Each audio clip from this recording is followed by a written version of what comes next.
Hey guys, there's a new Team House merch store. You can come and check it out. The link is in the description. You can get Team House stickers, Team House patches, which are really cool and really well done, American made. Team House t-shirts, hoodies, mugs. Shout out to that one person that bought the Eyes On mug. Love you. Mouse pads, camelback, tote bag. I don't know why we have the tote bag. I'm not a big tote bag guy. If you are, all the more power to you. But yeah, we got a ton of cool stuff. Stickers, American made. Patches, American made. T-shirts are also American made, but I don't fulfill them. I'm actually going to be the one shipping you the patches and the stickers. They're very cool. Check it out. The teamhouse-shop.fourthwall.com. That's a crazy URL. We'll change that, but don't worry. The link is in the description. Take a look. And in the show notes if you're listening to us on audio. We really appreciate it. And thanks for the continued support. Special operations, covert ops, espionage, the Team House, with your hosts, Jack Murphy and David Park. Hey everyone, welcome to episode 328 of the Team House. I'm Jack Murphy, and our guest on tonight's show is Richard Kerbaj. He is the author of The Secret History of Five Eyes, the untold story of the international spy network. So we're going to get deep into the history of Five Eyes tonight. I read this book a couple weeks ago, really enjoyed it. So for those who aren't completely aware, Five Eyes is the spy alliance, essentially, between the United States, Canada, Australia, New Zealand, United Kingdom, that share this sort of intelligence gathering and dissemination apparatus. And Richard wrote a whole history of it. So we're excited to have him on the show tonight. Thank you for doing this. Hey, thanks for inviting me. It's really nice to be here. And, yeah. Good. Tell us a little bit about your background as a journalist and how you kind of came to this topic and decided to write about it. Yeah. Well, the plan initially was not to write a book. It was actually to make a documentary series. And I just finished making a film for HBO and for Channel 4 in the UK. And it was about the hunt for Jihadi John. If you recall, he was the ISIS executioner who had been part of a ring of terrorists who were abducting journalists and humanitarian workers and, executing them. Became a massive case and a massive story back in 2015 and 2014, so after the formation of ISIS. And I wanted to do a film about that, to do a story about the formation and collapse of ISIS through that lens, and also to get people on board who had been, who would sort of work the case, people from the CIA, GCHQ, and other people working on the sort of the operational front. And my intention was very much to make sort of a feature doc, which I did in the end. And what I realized very quickly is the kind of there's the one element, which is the operational sort of impact on intelligence sharing and intelligence exchange regarding a case like this. There's also the human element relating to the families of the victims and some of the surviving hostages. And so I tried to sort of interweave it all together.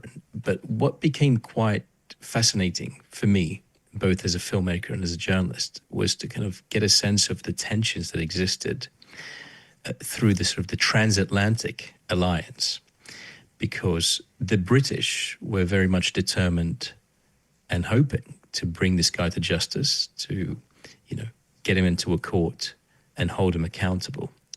And the Americans' philosophy was slightly different. They just wanted to sort of take him out, find, fix and finish him. That was the sort of the phrase that I came across during that research. And so I wanted to sort of explore that further. That was the beginning of my interest in getting a sense of the intelligence relationship, the personalities that existed on both sides of the Atlantic. And up until that point, I had been aware of the Five Eyes, obviously. I'd been a reporter for some time. So in total, I covered national security for about 15 years or so for newspapers in Britain and in Australia, where I started my career. And so I had some sense of how the Five Eyes operated. My initial focus was counterterrorism rather than counterintelligence or counterespionage. So I had a lot to, learn there. And because I don't come from an operational background, say like yourself, I've never seen it play out. I didn't have any sense of how it played out on the ground. I could only tell how certain operations were running or ran based on my interactions with and interviews with officials who were part of that alliance. And so the mission for me after completing that film and after the release of the film was to turn it, to create a Five Eyes documentary series. And then COVID happened. Of course, the only way for me to realize the vision of creating a documentary series was to do it sort of via Zoom, which isn't exactly that compelling. So I thought maybe there's a way of turning this into a book. So it makes sense to me that Australia went into like some very austere COVID lockdown. So it makes sense to me that you were behind a computer and typed up this book during that time period. Well, I would, So of course my family's in Australia at this time. I've been in the UK now for 16 years or so. But I mean, in the UK, you couldn't leave the house. So I was stuck at home with my wife and my 6-month-old boy. And you can imagine the kind of the sort of the stress associated with just trying to figure out day to day what you're going to do. Yeah. Let alone sit there and write a book. But I figured I'd have a go. And I think I also thought it would be much easier than what I'd encountered, because when you're making a film, you tend to go through the paces. You will get in touch with your sources. You ask a few questions, you get a sense of their delivery, you get a sense of the story, you get a sense of how you're going to interweave them into that story. You put them in front of a camera and they're telling you the story. That's essentially filmmaking, kind of I'm minimizing it just for the sake of telling the story here. But with books, it's a lot different, as you know, because you've written several. So I started getting in touch. I almost thought, why don't I go about this as a journalist? Let's try to find some of the human stories. And so I started getting in touch with contacts in the US, in the UK, and Australia to get a sense of what they know about the Five Eyes. And these officials I spoke to, and former officials, are very senior. So I thought if anyone knows, they would know. And they knew a lot about contemporary operations regarding Five Eyes. They knew nothing about the history, which was a real problem because I was supposed to be writing a history and I was writing a pitch for a history of the Five Eyes, right? So they were going to be useful to me from anything from sort of 9/11 onwards. Right. But anything before, these guys just didn't really understand the history. So I had to sort of go back and start doing the research. And that took some time. And then very quickly I realized that to get the history of the Five Eyes, I need to sort of go into the, World War II era. And then once I got to World War II era, I thought, okay, could it go further back? And so the embryonic years date to the interwar years, so the late 1930s. And that's kind of where I started that story. That's where the research started. That's where I started sort of going into the National Archives and digging into it. I wanted to ask you that about, your research and how you went about it, and going into the archives, and maybe, I don't know what the process even is for a foreign national to do FOIA requests in the United States. But all of that stuff, I mean, how did you kind of approach that? And actually the thing that, because you mentioned it briefly, the thing I'm kind of the most curious and interested to hear about in this interview, I'm sure we'll get into it later, is the perspective of the, not the American perspective, but of our allies. Because from these Commonwealth countries, you just don't have the same sort of access and the same sort of openness, I find, Like Correct. Americans, you can get Yep. them to sit down and they open up and they start telling you all kinds of wild stuff. And, oh, yeah, we cut a Yep. deal with this country and then we sent that guy to Guantanamo and that was that. But with like the Yeah. Brits, the Canadians, the New Zealanders, the Australians, like everything is so political and so politicized. It's really hard to get information out of those governments. Yeah, they tend to self-censor. And I think that comes for a number of reasons. The Five Eyes is just not a flat hierarchical structure. Everyone wants you to think it is, especially people who are from agencies that aren't the CIA or the FBI or the US agencies. But if you look at the way that the alliance, the spy network is sort of set up, there's a huge imbalance of power very much favoring the United States. Yeah. Because if you look at the US intelligence budget, the latest, I think, is around, it's around 100+ billion US dollars. Yeah. And that is about 10 times greater than all the other four partners combined, right? That's a huge sort of sway that they have, huge influence that they have. But of course, that's only one metric if you're looking at money, because as you know, as someone who's operational, geography matters, because one element of the Five Eyes is geography. That's the whole reason for its creation. Initially, it was created in response to the Soviet threat. Back, officially brought together all those 5 countries in 1956. But it's, as I said, the embryonic years date back to the 1930s. But addressing that point that the question you asked earlier about the research, what I found very quickly is thousands of declassified or partly declassified documents in the US archives. And of course, you got to remember again, I was doing this during COVID. So I couldn't travel anywhere. So everything had to happen online. And a lot of the national archives, particularly in Britain, and I think Australia to some extent, were uploading a lot of information online because you couldn't go into the national archives. You couldn't go to the local library. Yeah. So it all had, So that was quite helpful. And I realized very quickly there's a lot of information.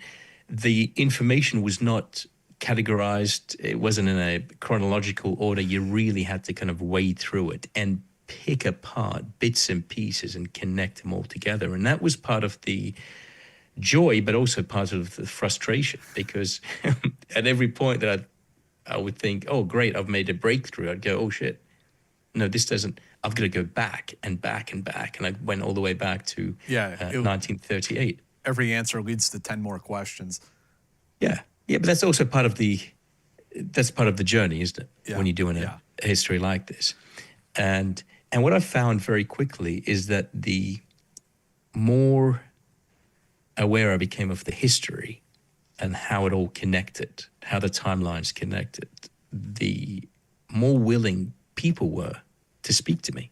I mean, in the end, I interviewed more than 100 intelligence officials, current and former intelligence officials. I interviewed world leaders.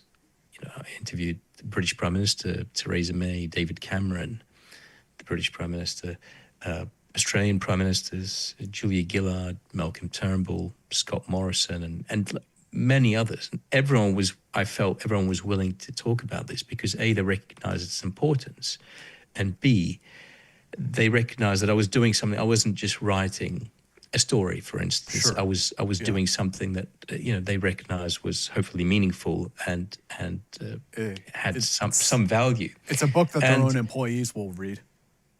That what? Sorry? It's a book that the people in these intelligence agencies themselves will end up reading.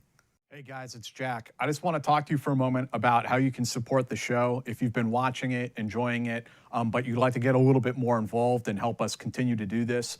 You can check out our Patreon. It is patreon.com/theteamhouse. And for $5 a month, you can get access to all of these episodes of The Team House ad-free.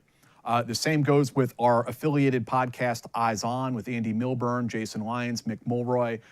That one, you will also get all of those episodes ad-free. And you support the channel and the show, and we really appreciate it. The Patreon members are literally what has helped this company, this small business survive, especially during our early years. and you are what continues to help this thing going, even as we navigate the turbulent world of YouTube advertising. So we really appreciate all of you guys. There's going to be a link down in the description to that Patreon page, and there is also going to be a link to our new merch shop. So if you guys want to go and get some Team House merchandise, we got stickers, and we also have patches. And I should mention, if you sign up for Patreon at $10 a month, we will mail you this patch as well. So we really appreciate that. But they're also for sale on the merch shop.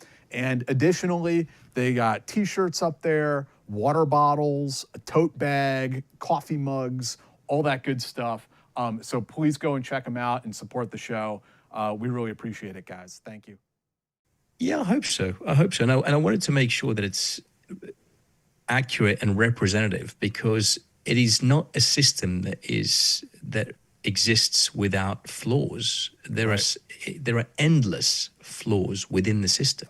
I mean, for instance, how is it that 14 key intelligence agencies, and when I talk about the 14 key intelligence agencies, I'm talking about the household names like the CIA and NSA and FBI, MI5, MI6, GCHQ, the Australians have ASIO, the Canadians have CSIS, and so on. So there are 14 roughly key intelligence agencies. How is it that 14 autonomous agencies cooperate, share and exchange intelligence based not on a legally binding document, but essentially a pact? It's like a handshake. And I think to get a sense of that, we need to sort of go back into the history, and very quickly, if I can give you sort of a quick rundown on the history and why it's important here. That sort of, if you were to look at the late 1930s, there was the obvious Nazi threat that was emerging from Germany. You had an apprehension in Britain, where the British Prime Minister of the day was unwilling to confront Hitler, of course. Chamberlain was very much an appeaser, that's quite well known. But also in the US, they had these neutrality acts. They didn't want any confrontation. We're sort of talking sort of post-Depression. And Britain could, after a little while, sort of recognize that there's a sort of a growing threat here. But thankfully, MI5 had been doing its work and it had been intercepting someone's mail, and it was a Scottish hairdresser, a woman who was based in Dundee, and she had been working for the Nazis as a cutout. She would essentially receive information from numerous countries, including from New York, from the United States, and she would repackage the material and then send it on. And the point of that was that they were trying to sort of avoid any interception. But of course, MI5 was intercepting all of these letters. It would open the envelopes, take a look at the letters, photograph them, repackage them, and send them on. And then at the beginning of 1938, there was a letter that MI5 intercepted and realized very quickly that it was a plot to draw a U.S. military official to a supposed meeting, overpower him, and steal his military secrets. And that plot was to play out in New York. And it felt fairly advanced to the point that MI5 thought, well, we need to notify the American authorities, but there was no direct line between the Americans and the British at the time. Everything that, all the sporadic bits of information that had been shared up until then, it was very much being shared through the embassies. And so if you had some intelligence, you would share it with the military attaché at the U.S. Embassy, who would then pass it on, and then the authorities in the U.S. would sort of divvy it up and try to figure out who's going to chase it. So in this case, when they passed on the information early 1938, it got to the FBI, but J. Edgar Hoover was quite dismissive. He just thought there's no way that there are Nazi spies in New York operating. I just don't believe it. So it took them a while, actually. They were quite reluctant to get the investigation started. And when they did, they discovered that there were 18 Nazi spies operating in New York. So they arrested all 18 of them. They interviewed them, and they held back 4 of them. So they detained 4 and let 14 others go with the intention of bringing them back to a court hearing in the future. Of course, the 14 who did return, the 14 who were told to return ended up skipping the country, and then it proved to be hugely embarrassing to the FBI, and it was a huge sort of disaster and an intelligence failure on their part. At which point MI5 recognized that there's potentially an opportunity there to create some kind of a bilateral relationship with them. So they spotted an opportunity, and they sent an official on a sort of fact-finding mission, and he met with officials at the FBI in Washington and in New York. And from that point onwards, they started exchanging sort of know-how and secrets, and it sort of gathered pace over the years because, of course, that was 1938. So then, of course, the war started. U.S. was drawn into the war after Pearl Harbor. And by 1943, early 1943, the FBI created its first bureau in London. And that's quite sort of a that was quite a sort of landmark moment because, as I said, up until then, most of the intelligence exchanges were sporadic, and they were just sort of going through the embassy. And also in 1943, up until that point, they created between Bletchley Park and Arlington Hall, the code-breaking hub in the U.S., they formalized signals intelligence sharing. And the reason I'm trying to distinguish, obviously, between the two is to say also that the human exchanges actually predate the SIGINT exchanges. But quite often when you read about the intelligence alliance, it's sort of told through a SIGINT lens. Yes. We're kind of given the impression that, it was Bletchley Park and Arlington Hall that kickstarted this whole thing. And I don't think that is correct. In fact, it was predated by several years by MI5 and the FBI. But the point being here is that in 1943 is a really key year for intelligence because they created the Britain-USA agreement known as BRUSA. And BRUSA essentially formalized the intelligence exchanges and divided the responsibilities that each country had. So Britain was to oversee the analysis and code breaking and decide of German and Italian ciphers, and the Americans were sort of plowing through and decoding and decrypting Japanese ciphers. So that was BRUSA. The other thing that happened in 1943, which is really important historically, is that Arlington Hall, which had been largely focused on Japanese decrypts, decided to turn its attention to Soviet messages. And this is at a time, if you think of the context, this is at a time when the Soviet Union was the ally. It was part of the war. It was very much on the sort of front line. And they did that against the advice and the orders, actually, of Roosevelt.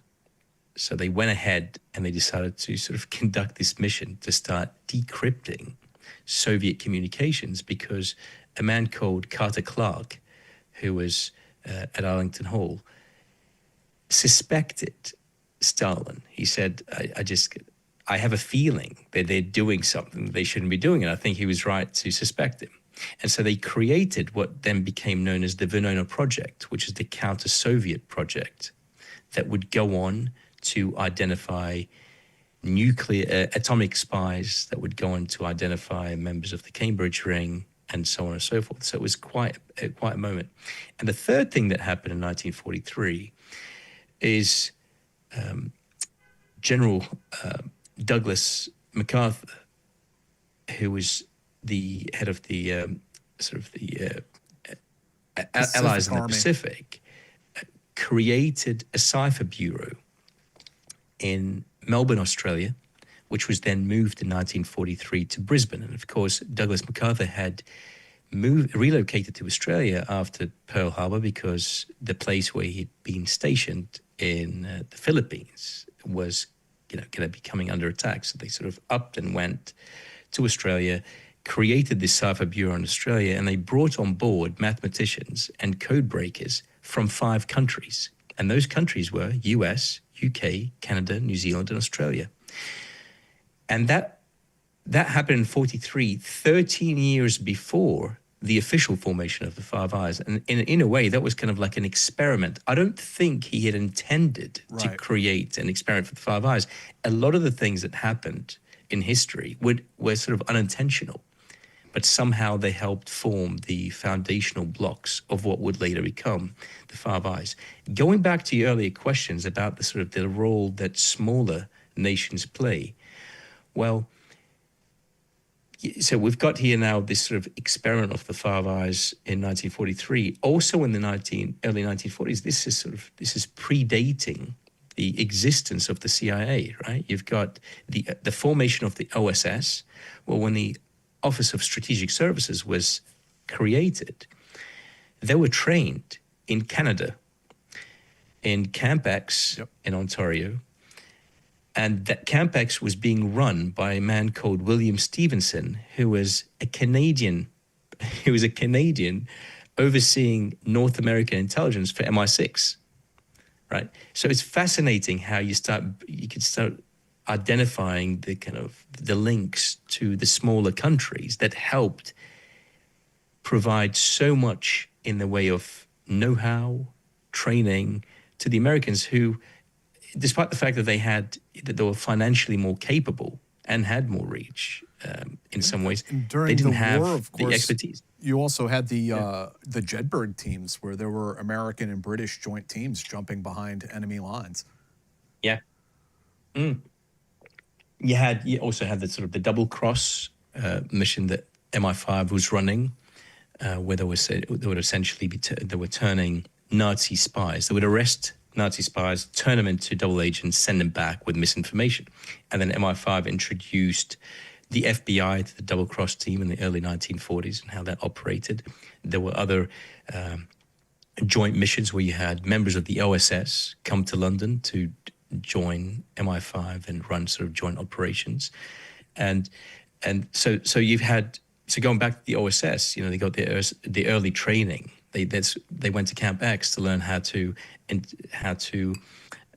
not crack under interrogation, how to run subversion and sabotage missions, how to crack safes, how to avoid enemy fire, like fascinating stuff. How to jump out of planes, to do this sort of parachuting, and Canada then plays a key role. And I think Canada's, it's in the headlines these days because of all the threats that it's facing in the way of the tariffs. But it played such a central part in the formation of the Five Eyes.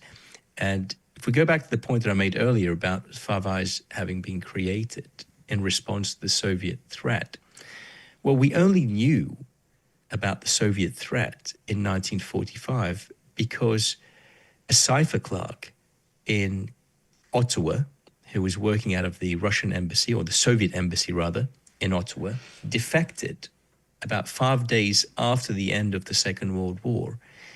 And he warned the Canadians that the Soviet Union was stealing its nuclear secrets, and that the Soviet Union was after its military secrets, that the Soviet Union was intending to attack the West in ways beyond just the intelligence, the theft of intelligence. The Canadians didn't have the capability or the experience to debrief this guy on their own. So what they did is they brought on board people from MI5 and MI6 to help debrief him. And they also brought on board officials from the FBI and also code breakers from Arlington Hall. So again, you see these intelligence agencies and intelligence officials coming together out of self-interest at one level, and another level because of their common values and their shared language, their united vision. That's very much what brought them together. And again, this is before the Five Eyes was officially formed. So this is these are kind of the early years. And Canada, again, became the first to join the UK-USA agreement. So after BRUSA was created, the Britain-USA agreement was created in 1943. It was then expanded in 1946 to kind of, improve the intelligence sharing, improve and expand the sharing of everything from personnel to secrets to training to know-how to conferences, between the two nations. And Canada was brought in sort of late 1940s into that circle of trust because it was trusted, and it was trusted to be capable and a capable sort of contributor, whereas the Australians were not. And that's because in the late 1940s, the Australians were compromised. So the Australian Department of External Affairs, which is the equivalent to, say, the State Department or the equivalent to the Foreign Office in the UK, was compromised by the Soviet Union. And as a result, the Truman administration said, right, we're severing intelligence sharing with Australia. And that was quite a tough thing for Australia because it relied heavily on US intelligence. And that also meant that it could no longer get its intelligence through the British, because the British were told by the Truman administration, you cannot pass on any of the intelligence product we provide you to the Australians. At which point, MI5 and the British government very much came to the rescue because they appealed to the Truman administration and they said, what if we help Australia develop its standards to overcome these security breaches and help it create an intelligence agency? And so with that in mind, MI5 deployed some people to help Australia create what became known as the Australian Security Intelligence Organization, ASIO. So ASIO was created in 1949. And very quickly, ASIO hit the ground running because many other agencies up until then had relied on people from adversary agencies to either come forth, so walk-ins in most cases, so people would volunteer their services, they would try to recruit some. But the first key recruitment in the context of the Five Eyes, the first key recruitment was actually in Australia because ASIO had identified the head of the Soviet mission, intelligence mission in Canberra, and very much went after him for recruitment, and they successfully recruited him. His name is Vladimir Petrov. And that recruitment illustrated to other members of the Five Eyes that Australia was now a key player. It elevated its standing in the intelligence community in the US and UK.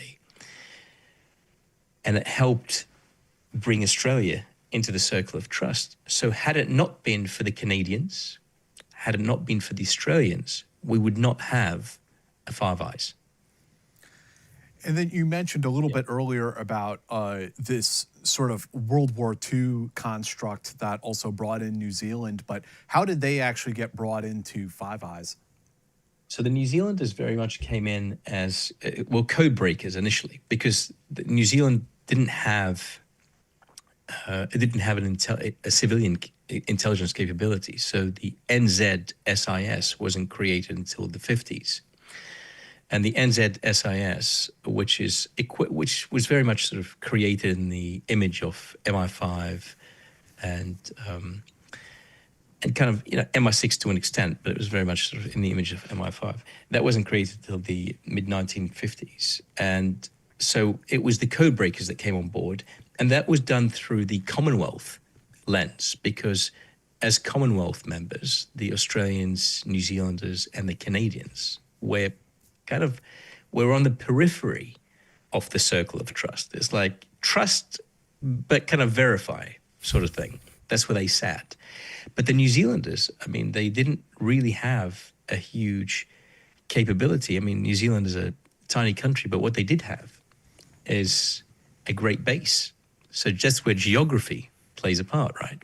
So initially when the Five Eyes was created, so when it was officially created in 1956, they sort of divided up the world into several parts. So you had, for instance, Australia was sort of reaching into Asia, South Asia, and bits of the Pacific. New Zealand was sort of looking at the Pacific. It also sort of looked into East Germany. You had the British looking, they kept their eyes on everything from west of the Urals. So all of Europe was sort of their responsibility. They had some capabilities and assets in the Middle East. They also got some capabilities in the Canary Islands. You've got the Canadians that were sort of covering Latin America, the Arctic. The Americans probably had the best coverage in terms of sort of the reach. So they had Russia, China, bits of the Middle East, but in a way those things matter less now because they're so well joined up that they're everywhere and almost everywhere together. So they've got their set of responsibilities and capabilities and reach, but they're very much in each other's bases and operations. Some of the most interesting parts about your book, I thought, were about the intrapolitics of the alliance. And like you pointed out a couple. I mean, if I recall correctly, there was like a 20-year span where New Zealand was just like cut off. Yeah. It's so wild. You never expect that kind of thing. No, and that wasn't very publicized. In fact, the opposite was publicized because it happened in 1985. David Lange had become prime minister in New Zealand, and he wanted to remain true to his campaign promise that they wanted to be committed to non-proliferation. So they were sort of completely anti-nuclear, and there was a U.S. military ship that was nuclear powered that wanted to dock in Wellington. And David Lange said, well, we're not going to let you do that. You can't dock your ships here. And it was a pretty ballsy move for this guy to say, no, we're not going to let you do this. And he didn't let them dock. So as a result, the Reagan administration was furious that, the New Zealanders telling us what to do. What? Who are you guys? So he said, right, we're going to sever our contacts with New Zealand. So the intention was to sever all contact, political, military, intelligence, everything. But very quickly, the National Security Agency kind of appealed to the Reagan administration and said, listen, we can't actually do this because we really do rely on New Zealand, and we rely on New Zealand's capability and reach. And so what they did is, without disclosing that publicly, on paper, the New Zealanders were kicked out, but they were only partially kicked out of the circle of trust, out of the Five Eyes. But the intelligence sharing remained between the NSA and the New Zealanders, and also New Zealanders got intelligence through the Five Eyes circuit, as it were. And also, I think the CIA provided some training to New Zealand's NZSIS as well during that period. But yes, that was one of the points. I mean, the other point, of course, Australia. Was in the early Australia in the in the early 1970s. Yeah, because the CIA's assessment on that was completely wrong. The CIA assessed that the election of Labour Prime Minister Gough Whitlam in the early 1970s was going to be a positive thing for its relationship with Australia. And they were so wrong about it because Gough Whitlam was very hostile. He hated the CIA, right? Like he was just disgusted with them. Yeah, but he tried to distance, ASIO and ASIS, the human intelligence agencies in Australia. He tried to distance them from their counterparts in the US, but they pushed up against that, and I think rightly so, and they succeeded. But he really suspected the CIA's role in Pine Gap because up until that point, the Pine Gap, which had enormous reach and capability as a sort of an anti-missile, defense site was sold to the Australian public as a joint military base for the US and Australia.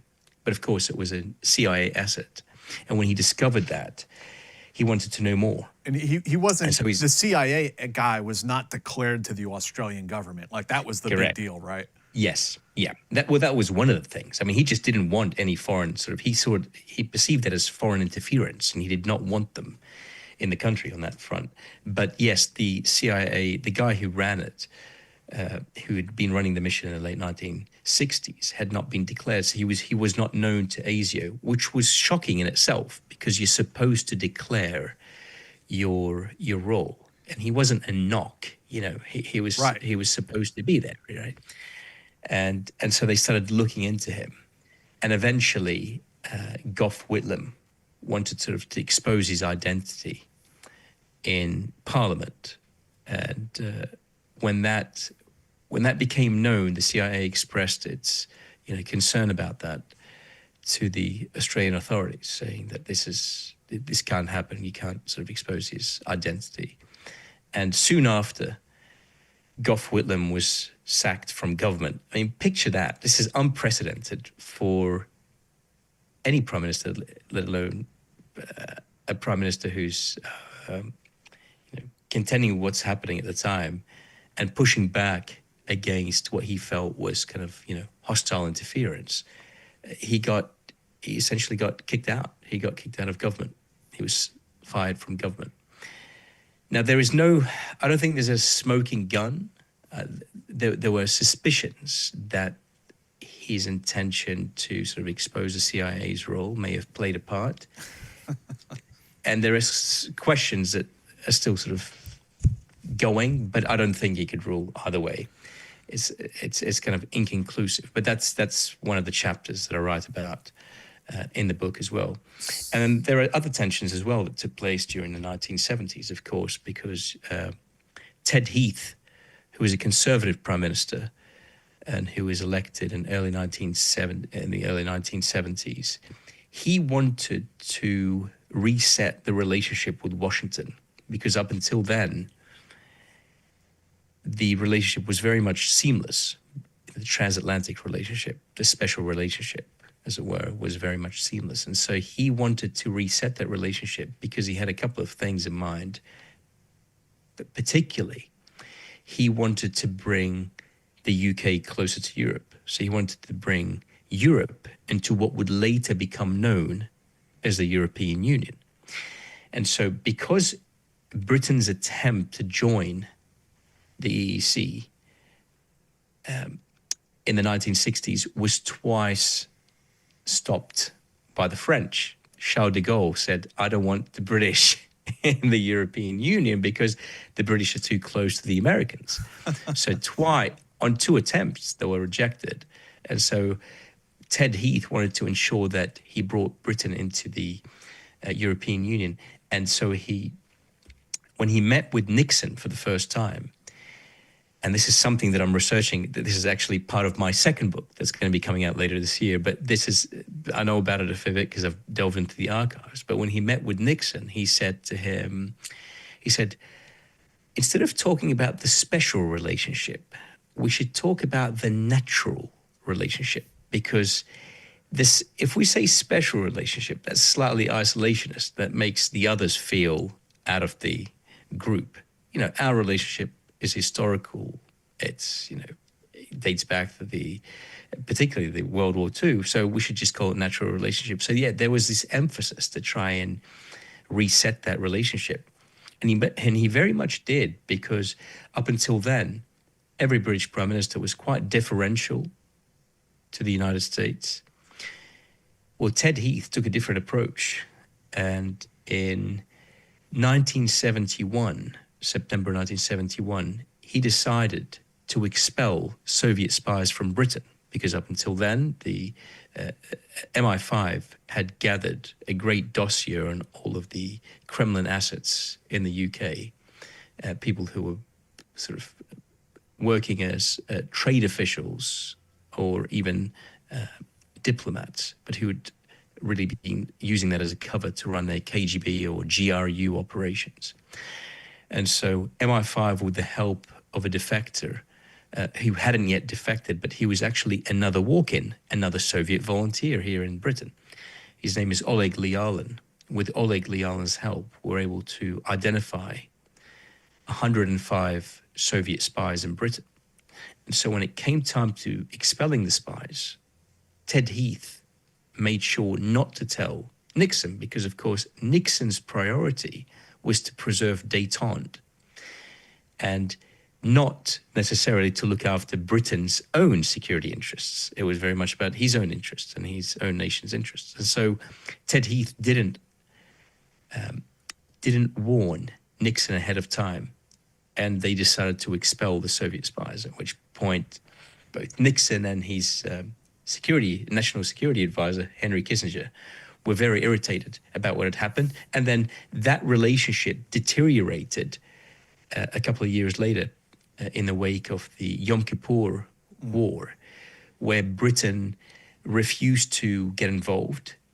And that led to a breakdown in relationships for about 6 months between the British security agencies and the American security agencies. And that was a real thing. And I go about that write about that in the book, The Five Eyes. Let's jump a little bit forward into the 1990s and the rise of Putin, which, I mean, I grew up in the 90s, so I kind of maybe have like a biased view, but I mean, that's a very like odd time in history, right? Geopolitically, the fall of the Soviet Union, but before the war on terror. Yeah. What was the Five Eyes relationship like during that time period? That's great. That's a great area to go into, and it's a great question to ask, because the Five Eyes, after the collapse of the Soviet Union, given that it was designed to deal with the threat of the Soviet Union, like NATO, what is it for now?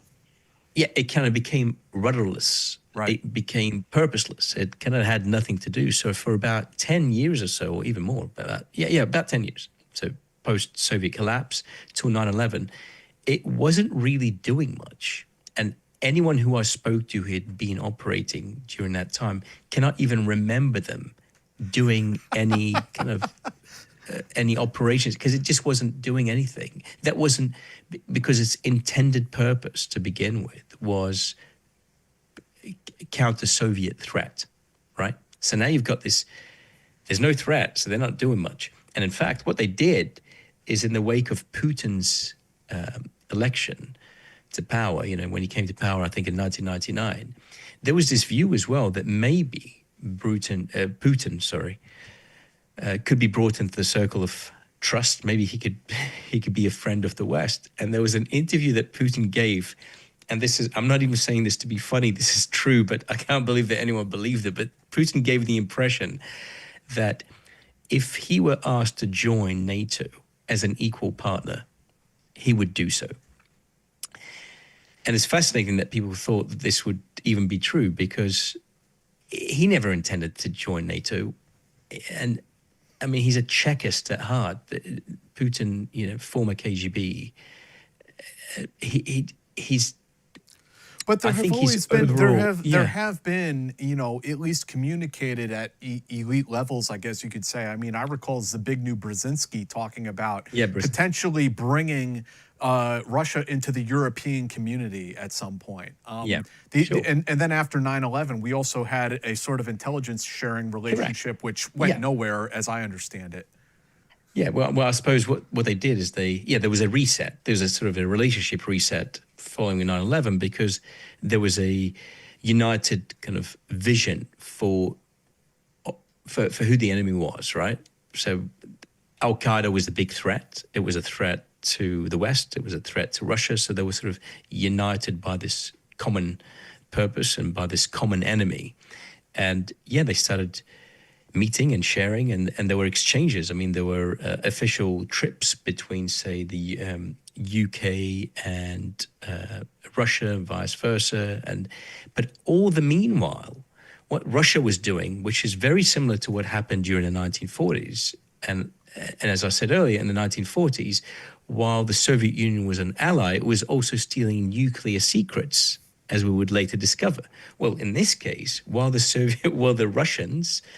Russia was an ally, they were stealing, they were hacking into U.S., British, and Canadian institutions, This including is the Midnight Maze. Yeah, Moonlight Maze. Yeah, there was an investigation that was set up by the FBI called Moonlight Maze to look at these kind of hacks into U.S. institutions. They hit the Pentagon. They hit the Department of Energy, trying to steal nuclear secrets. They were going after British interests and Canadian interests, and it all seemed really odd. So the FBI sent a team out to Russia to try and get a sense of where this was coming from. They knew it was coming from Russia, but they were trying to get a sense of whether or not it was Kremlin-sponsored or it was just a bunch of hackers. There's a very good chance that it was, and I think it was Kremlin-sponsored. And the great fact that emerged from that investigation and from the, partly declassified material, because a lot of it is still classified, is that they stole enough documents that if you were to print them and lay them on top of each other, they would stack up to 1,650 feet tall, which is roughly 3 times the height of the Washington Monument. That's a lot of secrets. Yes. Yeah, and that's a lot of information, classified, non-classified. I mean, they were just hoovering stuff up. So this was happening in 99, early 2000s, which is quite fascinating because that's when Russia was brought into the fold. What was also happening during that time is that Russia was determined, and particularly under Putin's regime, determined to go after dissidents. And the first known dissident that they went after was Alexander Litvinenko in London. He was, at that time, he'd become a British citizen, and they essentially assassinated him. They poisoned him with polonium-210 and killed him. And he was killed. I mean, he died on, I think, 23rd November 2006. I know a little bit about that because I made a documentary about Alexander Litvinenko and also a TV drama, a 4-part TV drama about his life. But that sort of gives you a sense of what the Russians were doing. All the meanwhile, they were apparently our friends, right? And so now, when we sort of fast forward to what's going on now in the context of Ukraine, Russia invaded Ukraine. It's now in a process of potentially negotiating some kind of a ceasefire and exit strategy, and a lot of it just makes absolutely no sense because that gives us the impression that we're about to have another reset. But is that reset going to be across the Five Eyes? Because all of a sudden there's this misalignment right now. The reset thing is like such a misnomer to begin with. I mean, we desire a reset, but for the Russians, they see a continuity of history over a long period of time. Hillary Clinton supposedly had a folder that actually said reset on it when she went to go visit the Russians. And my girlfriend speaks Russian, and she said that the translation was wrong. It wasn't reset; it was overcharge. Basically, is what it translates into in Russian. Right. Yeah. Well, I mean, there is, from their perspective, I just don't see why they would. They haven't. I mean, historically, they have not. Ever since the Russian Revolution, they've always been after Western secrets. They've always intended to undermine Western democracy at every turn, and history's taught us that. And I just can't see how we would experience anything else. I just don't. I mean, I'm sure that there are people with far larger brains than mine and who are far more capable and analytical, and maybe they could give a reason. I'd love to listen to it, but I just don't understand how that's gonna happen.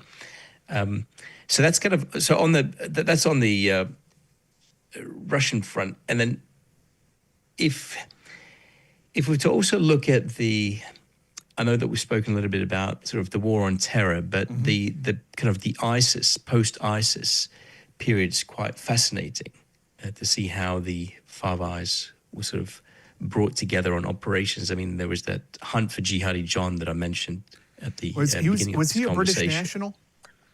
Yeah, he was. Okay, yeah. Yeah, he was British. Yeah, so he wasn't born British, but he'd gone on to become a British citizen, in fact. Yeah, yeah.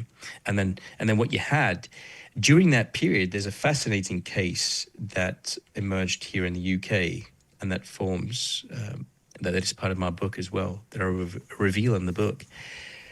But the Five Eyes was desperate to get any intelligence about the flow of jihadists from the West to Syria to join ISIS, because of course ISIS had created this kind of this impression that they were setting up the so-called caliphate, and they were drawing young men and women to it. And part of their propaganda campaign on social media and the way they sort of weaponized social media was to make it as attractive as possible for these young people, including, very vulnerable young people and children in some cases. And there was a case relating to three children. Yes, who they were like escaped- 16-year-old girls, yeah. Yeah, 15 and 16-year-old girls, three of them, who escaped Britain, got a plane to Turkey, met with a fixer in Turkey who was able to smuggle him into ISIS territory. And when I looked at that case, I looked at it because it emerged shortly after they got into Turkey, how they got into Turkey. And the story came out in the Turkish press that they were brought into Turkey, or their path was sort of facilitated, their entry was facilitated rather, by someone working for Western authorities. And then it emerged later that they were working, this guy who facilitated, the fixer as it were, he'd been working for the Canadian authorities. So after that emerged, after that story came out, it kind of died. It just went away. You just never heard about it. And so I decided when I was looking at the Five Eyes to start making some inquiries. And very soon I discovered that this guy had been recruited by CSIS, the Canadian Security Intelligence Service. And he was recruited because he was trying to seek political asylum at the Canadian Embassy in Jordan. And they identified him as a potential recruit. And so they recruited him, trained him up, and said, we want you to go back to doing your smuggling, because he was essentially part of the smuggling racket. And so he went back and continued smuggling people. And on the back of that, they would get the intelligence fed back to them. And they said to him, what we want you to do is to go in with every person you take in, you create a pretext that you need their identification to buy them transport tickets to get them across the border. And then you upload the information into your computer and you send it through to us. And so CSIS, the Canadian Security Intelligence Service, was using this product to kind of, showcase its ability in the field, because all the other Five Eyes agencies kind of had very little visibility on the ground. They had aerial surveillance, but they didn't have human capabilities. And this was kind of great. It was a black intel. hole at the time. Yeah, and as you know, on an operational level with humans, you don't share information in human, you exchange information. So you're getting something in return for your product. And it's not just prestige. But in this case, it was quite prestigious. But while this is happening, the British are desperate to stop the flow of jihadis. And, 5, 10 were leaving every sort of week, and the numbers kept going up and up. And before you know it, you had hundreds and then thousands of young men and women fleeing the West, Britain, Australia, US, everywhere, to get into Syria. And ultimately, once the Turkish authorities arrested this Canadian agent and he confessed to what he was doing, they got in touch with the Canadian authorities and said, we know he's one of yours. At which point the Canadian authorities sent 2 CSIS officials to Scotland Yard here in Britain to say, oh, by the way, there's a story that's about to come out in the press about a guy who has been working for us, and we would be grateful if you don't rope that story into your overall investigation. And so with the help of Scotland Yard, they covered the whole story up. And I blew the story open in the book, and it became, so when a book came out in the UK, it caused many headlines. But of course, there were attempts to investigate this. So Justin Trudeau came out shortly after the story broke, and he said, "We're going to investigate this." Nothing's happened. No one's been held to account. But it gives you a sense of the kind of the tension within the Five Eyes, because on one level, you got one agency desperate to stop the flow of jihadists. On another level, you've got another agency, a sister agency, as it were, partner agency, accelerating the flow of jihadists in the interest of gathering intelligence. And that's just one of several others. There's another case that relates to the Canadians and the Americans, where the Canadians in this case were the victims rather than the perpetrators of the mischief. There was a case shortly after 9/11. So shortly after 9/11, of course, the borders between any intelligence agencies within the Five Eyes were essentially collapsed, and intelligence sharing was really ramped up, because going back to the point that you mentioned earlier, that the Five Eyes lost its purpose during the 1990s. So, come 9/11, terrorist attacks happened, and they quickly had to kind of regroup and repurpose and rethink about this new threat, this major threat. And it was one of those threats that it was so international in scope that whatever was affecting you domestically could potentially have ramifications internationally. So something that was happening, a plot that was uncovered in Australia might have an impact on the US. One that was uncovered in Canada could have an impact on something that's happening in Britain, and so on and so forth. But this particular case in Canada, where the Canadian authorities were monitoring an alleged Al-Qaeda terrorist, managed to get someone else on their radar when this person called Maher Arar, who was a Canadian citizen of Syrian origin, happened to be meeting with someone who was under investigation. And Maher Arar had never been under investigation. He was completely unknown to the authorities. And by virtue of being in the wrong place at the wrong time, they initiated an investigation into him, and they passed on the investigation. So initially it was CSIS and the RCMP, Royal Canadian Mounted Police. Then RCMP had sort of a counterterrorism unit specializing in these kind of investigations, passed on the information to the FBI, and the FBI was very determined to be regularly briefed on this, because, in the context of what was happening, they were trying to sort of identify the next potential threat, and it could well be coming from across the border in Canada.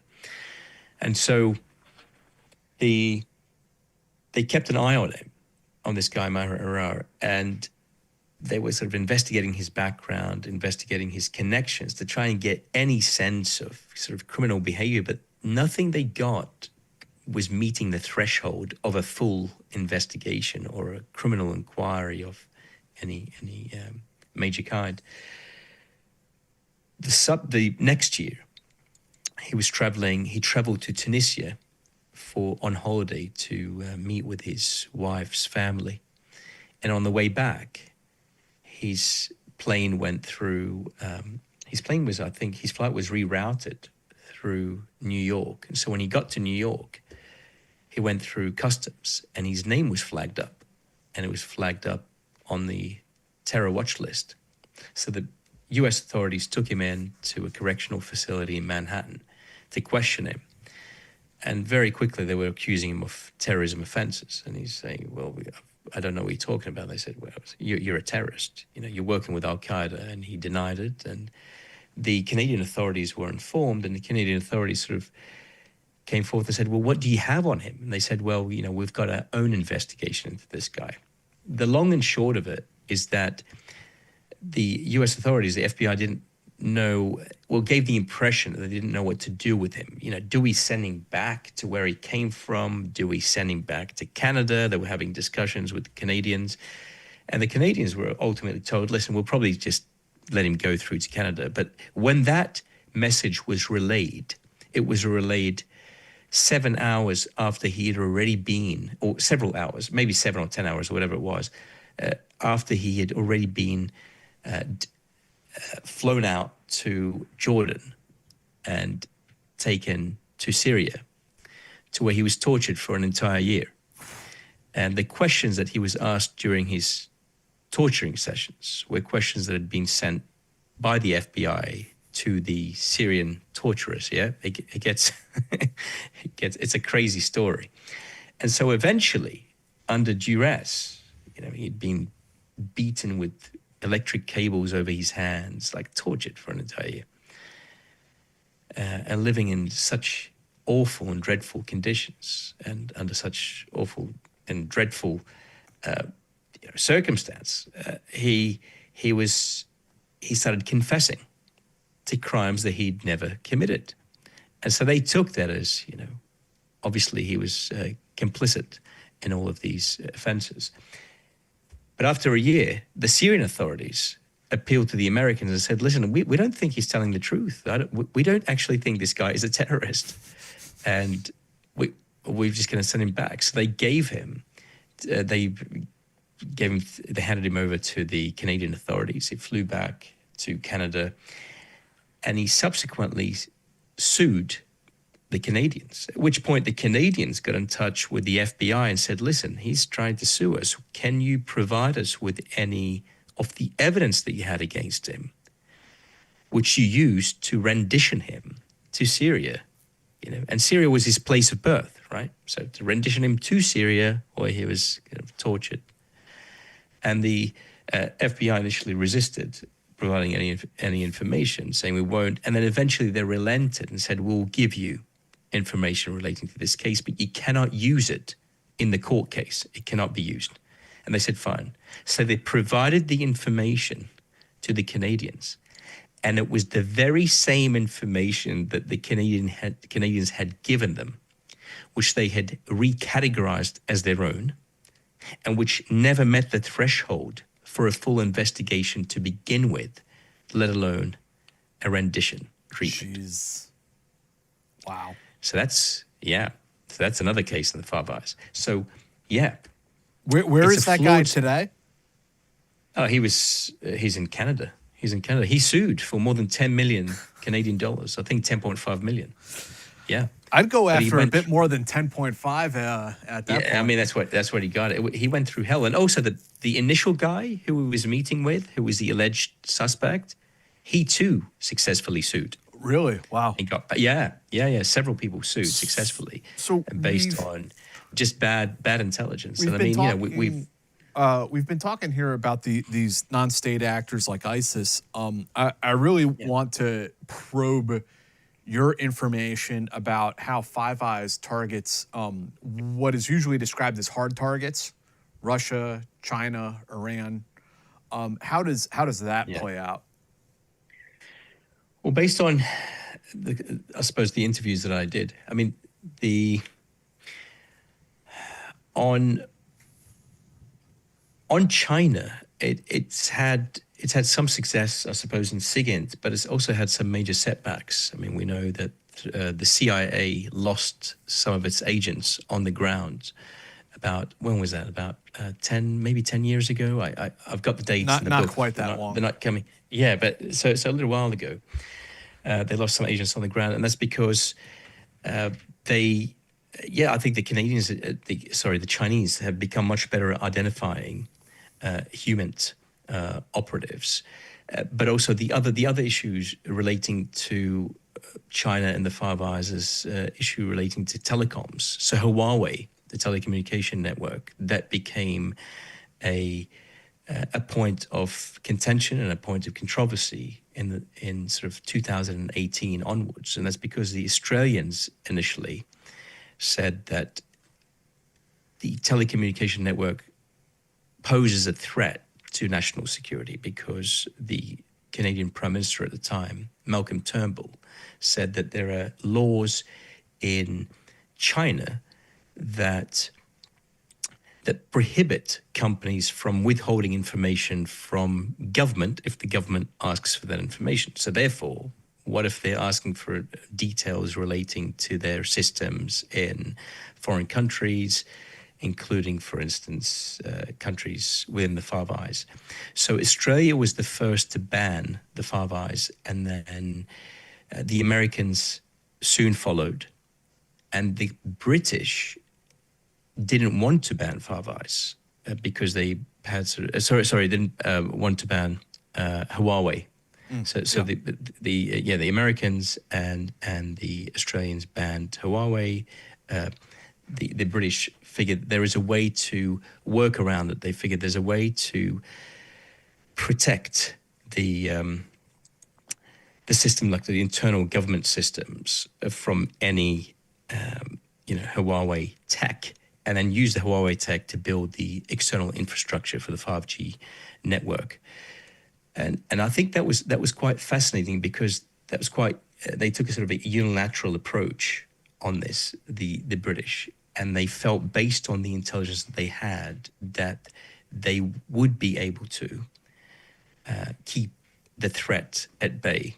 Well, the Americans disagreed, and they dispatched a couple of officials to the UK to say, well, we don't agree with this. And ultimately, and I go into that in great detail in the book, but ultimately the Americans got what they wanted, and Huawei was banned in Britain. And so that's kind of illustrative of a case where there is misalignment between agencies. And I think misalignment is not such a bad thing. It's a good thing. You need dissenting voices. Right. And that sort of dissent exists and has existed. I mean, I'll go into the Russian example in a second, talk to you about it. But if you look at, in the lead up to the invasion of Iraq, there was a great deal of dissent within the agencies themselves. So I interviewed a lot of people from the CIA or DIA who were opposed to the intelligence that was being provided to them, and the intelligence on which the invasion was going to be based. And they would essentially be shut out of the room, because they created in the end these kind of echo chambers that regurgitated the same message in the interest of the political will and the political agenda that had been imposed on them, in order to fast track the US, Britain, and the rest of sort of NATO to the invasion of Iraq. The Canadians didn't buy it. So, of course, the Canadians, there's a great story where George W. Bush got in touch with the Canadian Prime Minister of the day, Jean Chrétien, and he said to him, I'm going to send my officials to go and brief you on the intelligence that we had, which reveals that there are weapons of mass destruction in Iraq. And the Canadian Prime Minister said, well, you can send them across, but they can brief my intelligence officials, and then intelligence officials will brief me. And so he wanted to sort of create a divide between him and them, and I think that was the right thing to do. And so, of course, Canada dissented, and they were right, and other Five Eyes countries were wrong as a result of the bad intelligence that the British and the Americans provided at the time. Yeah. Sorry, let me just have a quick drink. No, it's okay. Another question I'd like to ask you, I mean, before we talk about, sort of today's challenges with Five Eyes, there's been some talk, there's been articles written about the potentiality for Five Eyes to become Six Eyes, bringing in Japan. Yeah. What do you feel about that? I mean, do you feel like that's a realistic possibility? And what would that bring to Five Eyes? How would that enhance its capabilities? Yeah. So to break your question up into two, the first part of your question, is that possible? I think it's impossible. And here's why. It's taken decades to create this pact, to create this level of trust. And there's a shared vision, there's a shared language that comes into play, similar cultures, similar laws, and very similar standards. And so if you were to bring someone in, you're already going to be expanding that sort of aperture of risk, because you're going to inherit risk naturally. That's what you do if you bring in a partner on board into the Five Eyes. And so, and in order to do that, wouldn't you want to vet them? And to vet them, what is the likelihood that they're going to tell you about all the breaches they've had, all the setbacks they've had, all the errors that they've had? Yeah. It's highly unlikely, right? So from that perspective, it's never going to happen. But what does happen on a regular basis is that you've got bilateral and trilateral relationships even within the Five Eyes. So they've already got a great relationship, say, with Japan, with South Korea, with Germany, with Spain, Italy. Those relationships with the European Union, those relationships do exist. And on any particular mission that you're involved in, if you need to draw someone in, you can. So it's sort of done on an ad hoc basis. And I think it'll very much remain that way. I just can't see it expanding because it's been like that now, since 1956, since its official formation, and everyone's asked to join it. And there's a great story that David Cameron told me. So when I interviewed him about the Five Eyes, he said there is this kind of professional jealousy that exists within the intelligence communities about not being within the Five Eyes. And it's a real thing because it is so unique in its reach. It is so unique in its scope. There's been nothing like it in history, genuinely. There is no organization, there is no spy network that is as far-reaching and as capable. And despite all of the flaws, and I've mentioned just a few of them, there are many other flaws. There are many other breaches. You look at the breaches. I mean, every single agency in the Five Eyes has either been we didn't directly... even we didn't even get into Edward Snowden and all that. Yeah, well, I'll fast track to that very quickly, but every single one of them has either been indirectly or directly breached. Now, you look at, let's go back to the sort of the 1940s. The Australians were breached. They were compromised in the late 1940s. They had to lift up their game, improve their standards to create ASIO and so on. If you look at the 1950s, the Cambridge spy ring started to play out. So you had Burgess and McLean, who'd compromised Britain, and subsequently Kim Philby in 1963, who defected, early 1964, who defected to the Soviet Union.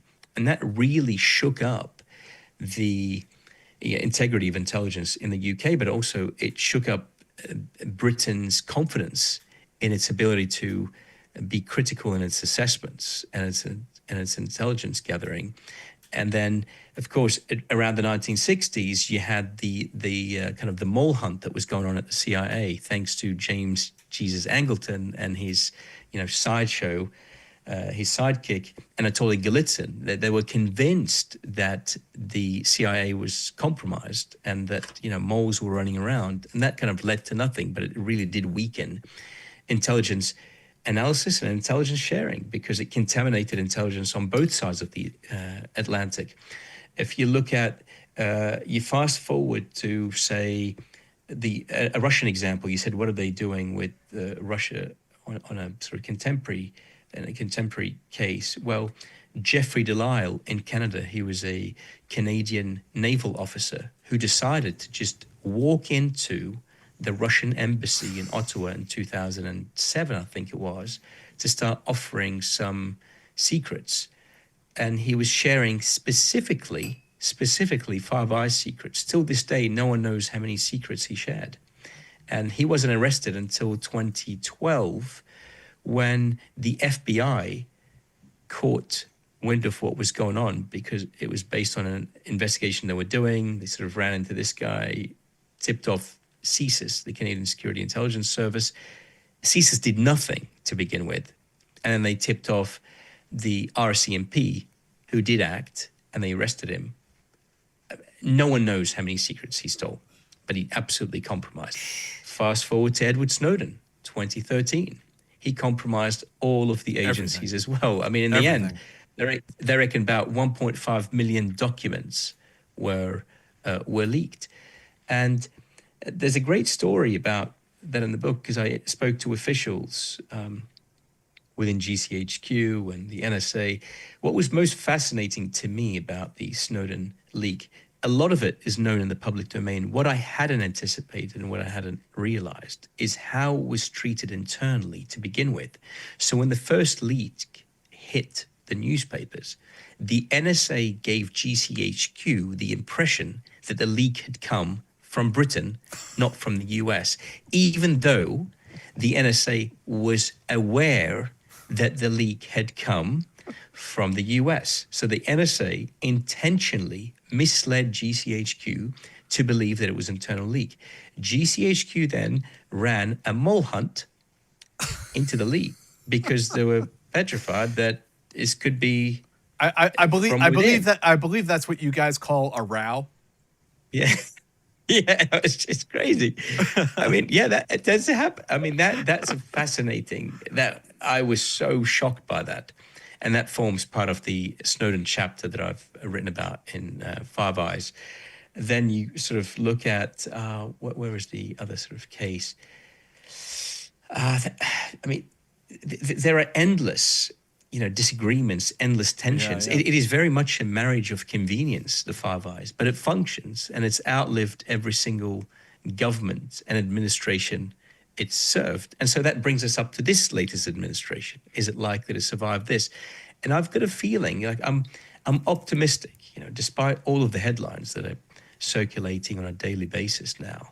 I'm optimistic that it will, because I think what happens on a tactical and operational level, and you would know about that because you lived it, that happens like below the radar. I think those relationships will remain intact. If anything, what the first Trump administration showed us is that those relationships become far tighter than they would otherwise because of this potential political threat to them. Yes. And so we know that from Trump's first term. So 4 key things happened in Trump's first term in regards to Five Eyes. One is that within a few months of being in office, his White House indirectly accused GCHQ of wiretapping his campaign. At which point GCHQ came out publicly and denied that. And that was pretty extraordinary because GCHQ, it was an unprecedented move for the British Signals Intelligence Agency to come out and do that. Then he fired Comey, the head of the FBI. Then around that time, he likened the US intelligence community to Nazi Germany, if you recall. He also went through 4 national security advisors, NSAs. That was what happened under his watch. Despite all of that, the Five Eyes remain intact, and it worked and functions really well. It functioned, very well. In fact, testimony to that is that during that time, during his administration, the authorities also took out the head of ISIS, al-Baghdadi, was killed. They degraded and essentially destroyed ISIS. And they took out Soleimani, the most powerful Iranian general. So good things also did happen during that first term, in spite of, the sort of the political uncertainties and upheavals at time. And these like institutional relationships are very interesting, and I have to imagine, I've never worked there, but I imagine they're very tight between like MI6 and CIA. But also MI5 and CIA. Yeah, for instance, like I traveled to the Philippines during the first Trump administration, and there is a lot of political drama, both on our side and also the Filipino side with Duterte. And what I noticed was that, like, our relationship with the Filipino military goes back like 100 years. Like, it's so incredibly strong that it's not necessarily going to be broken by any one president or one prime minister. Right. Exactly. I think you can create tensions. You can create, because uncertainty creates tensions. I think also there's definitely uncertainty about how the intelligence that has been shared already, so not current intelligence, but previous intelligence that is being shared, how that may be treated in the event that standards are lowered for declassification, for instance, because if you're declassifying documents for investigative or political purposes with a disregard for intelligence that's being shared with you, well, what impact is that going to have on the intelligence that your Five Eyes partners have shared? I think that's one of the questions that's being raised right now. And I know this, I'm talking to a lot of people about it. The other concern is the reclassification of material. The idea that, a British or Australian product can just be reclassified as US product and declassified. Ultimately, Sure. Yeah. that's a serious issue. So that's causing a lot of pause and concern. I think on a day-to-day level, I just can't see it stopping because there are so many joint operations, human and SIGINT operations that are going on. And I think those will be preserved. And I really do hope that remains the case. I mean, it's, we were talking about this earlier, you and I. I can't even predict what's going to happen next week. So I have no idea exactly what's going to. But I mean, there have to be like major tensions going on where our current president is threatening to annex Canada. They're getting into fights with Denmark. I mean, it goes on and on, right? Yeah, sure. I mean, in regards to Canada, I mean, yeah. I mean, there's Greenland. There's the sort of his sort of ambition for taking over Greenland. There's the threat to annex Canada. But in spite of that, some Canadian officials have come out publicly, and others I've spoken to off the record, who've said that in spite of that, yes, the threat, there's that obvious threat, the existential threat. There is the threat of tariffs. But they do believe that there is a way to kind of isolate the intelligence sharing and maintain it. And I think because it's mutually beneficial. And if you think about it from Trump's perspective, I mean, there are three things that are key to the Five Eyes that I think would appeal to Trump. And I wrote an op-ed piece for the Globe and Mail in Canada the transactional about nature that very of it. thing. Sorry? The transactional notion of it. That is certainly one element, but the other thing is that there's an image and an exclusivity that comes attached to the Five Eyes. It's an exclusive club that even our closest allies can't join, and that kind of appeals, I think, to Trump. There's the image, the fact that it's got the greatest and most far-reaching reach, and its historical ties are fairly fascinating, and also the fact that it's, I kind of likened it to the Avengers, in a sense, that you've got this alliance with these agencies that have these superhero capabilities. And every now and then, some of them go rogue, individuals go rogue, but predominantly they're pretty well focused on the adversary. And they've got a pretty good strike rate in going after that adversary, despite all of the setbacks they've had, despite all of the failures they've had, despite all of the internal feuds and the tensions. And so from that perspective, I want to remain hopeful, and I am hopeful that it would remain intact. Yeah. Talk to us a little bit about your next book. You said you're working on the research for that. Where are you going with this one? So my next book is about the expulsion of Soviet spies from Britain in 1971, told through the lens of a series of defectors. But there is one defector that becomes the ultimate defector, and that is a guy called Oleg Lyalin, who is a KGB officer who was stationed in London under the pretext of being a textile merchant. He was apparently a textile specialist working out of the trade department. That was his cover role. And the reason I picked that era is because the 1960s, I was always fascinated by the 1960s, particularly while I was researching Five Eyes, because it was a time of such confusion and bad intelligence analysis and paranoia. And that didn't happen in isolation. It happened as a result of multiple breaches, some of which I spoke about earlier. So you've got the breaches in Britain where Burgess and McLean defected to the Soviet Union. And then there were concerns about whether or not Kim Philby was a spy, and ultimately it would prove that he was. But there was also the Profumo affair scandal. There was, in the US, there was a case relating to Popov, who was a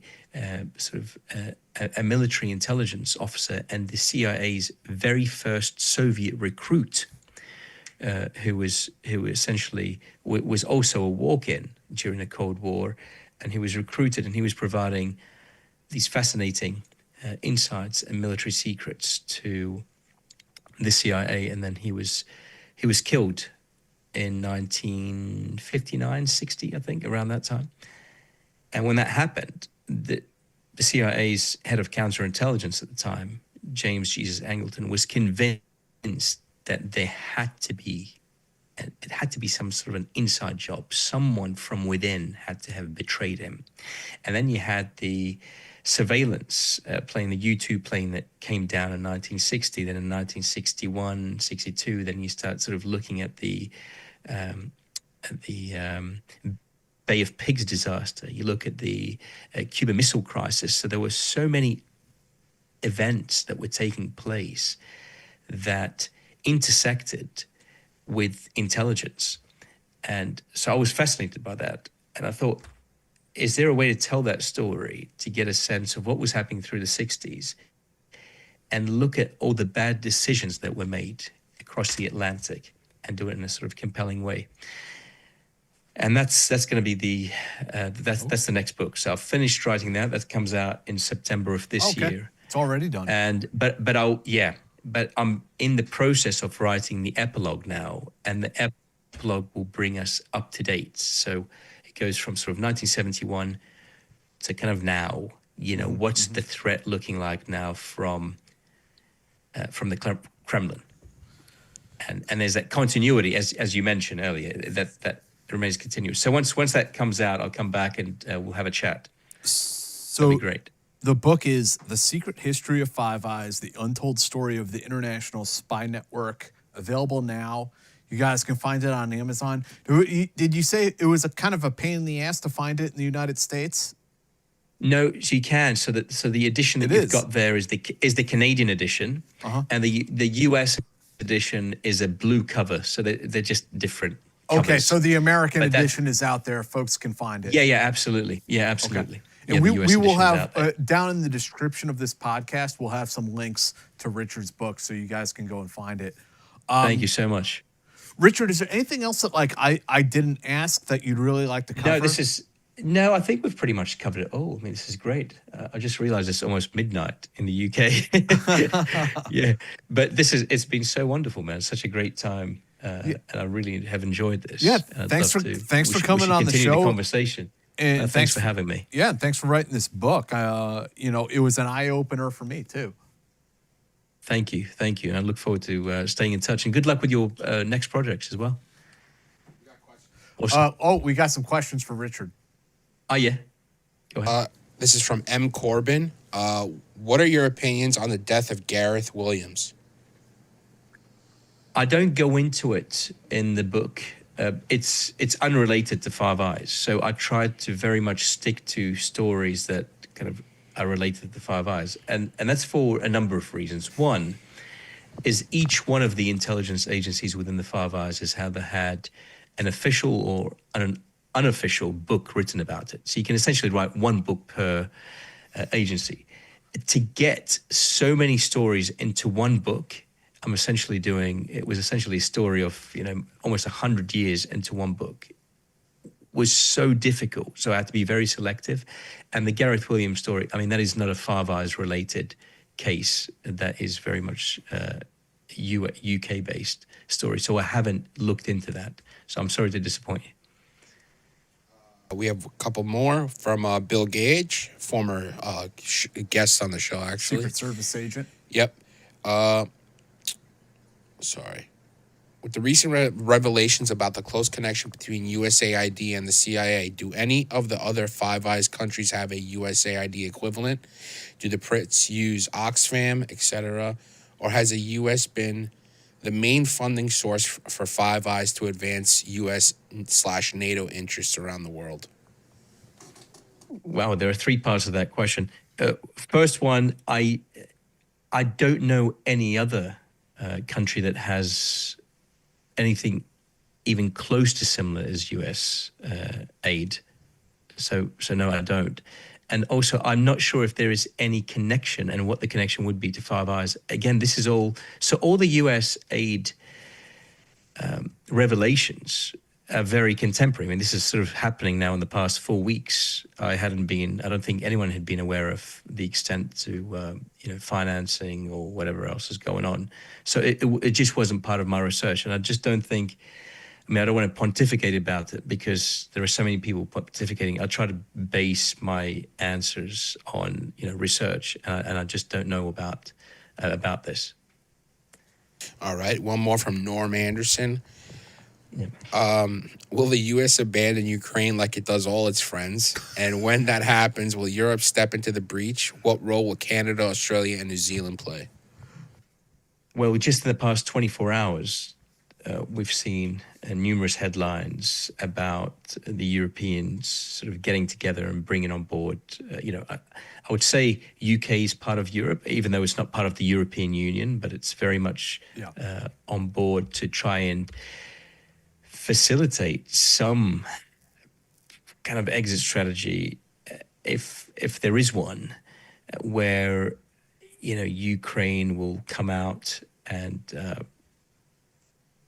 get some kind of a fair deal. It's so hard to gauge. It's so hard to predict what's going to come next, given the stipulations that have been made out of Washington already. Because the impression is that the U.S. would not be involved in any security capability that's based in Ukraine in the wake of an eventual ceasefire and agreement. They're also suggesting that there will be no NATO, presence. So Article 5 is sort of out the window. What will that mean?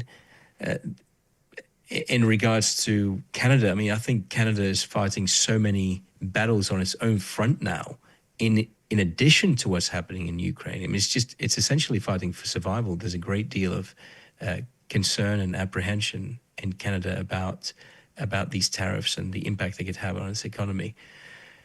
So I think time will tell. It's so difficult to predict. Again, I was talking to Jack about this earlier. It is impossible to predict anything, and I suppose the counterpoint to that is that if I can't predict anything, how can I predict the survival of the Five Eyes? Well, I can't, but just based on what history's taught us, it seems to have managed to get through all of these tensions. These are tensions that we're witnessing now, which are unprecedented. So things may change, but I'm going to remain hopeful. Good. Thanks, Richard. Appreciate your time. Thank you so much. Thank you so much for having me, and I hope that you guys enjoyed this. Yeah, I did, man. And hit us up when the new book comes out, and we'll do it again. Yeah, definitely. Thanks again for your time.